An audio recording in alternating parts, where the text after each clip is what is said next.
demi-finale poids lourd Mourax Gandiaye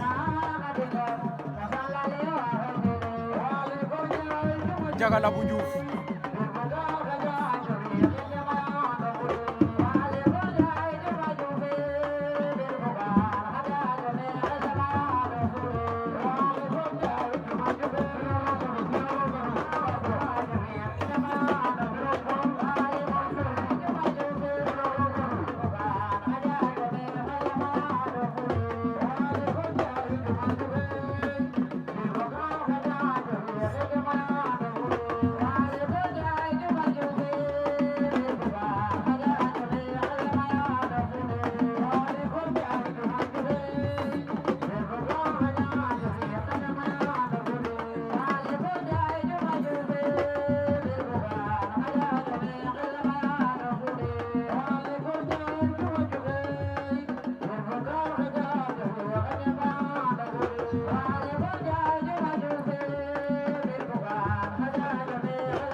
Mourax Gandiaye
Murax Jaga Ñaxar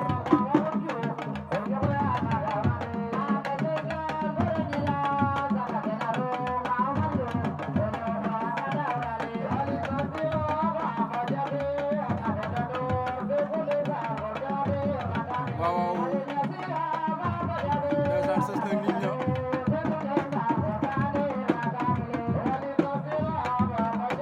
waaw action la ñaari mbëri ku ne jàpp na waaw Jaga jàpp na féete ko suuf bu ko songale Murax diis waaw Jaga ndeysaan champion nga amal affaire Murax mboot na ko Jaga bañ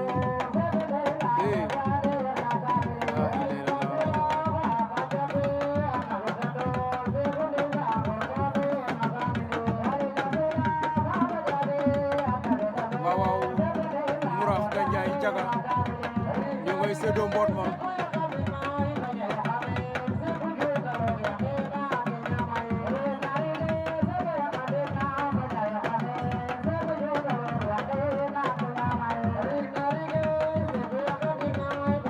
ndeysaan ñoo ngay bërëb métti waay ñoom ñaar Jaga nga koy faxat Jaga bëtt na ko kott na ko waaw ndeysaan ko ni Jaga Ñaxar waaw day bëre moom waaw combat yëpp daf koo bëre ndeysaan moo fi daan Kor Mari Mbel Soop moom Jaga waaw Murax daan fi Sele bu ndaw ndeysaan la passerie de Gandiaye di ndaanaan di champion Murax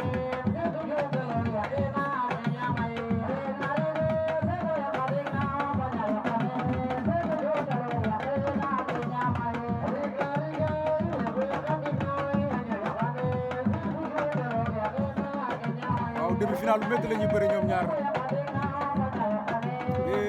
Jaga nga koy songale bul forcer sa songale bi waaw da nga ko war a jekkal ba mu jekk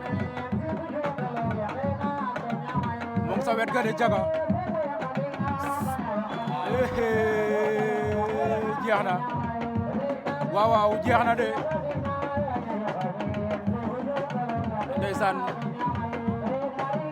waaw Jaga la bu Diouf Ñaxar daan na Murax Gandiaye General TV don't give me the camera.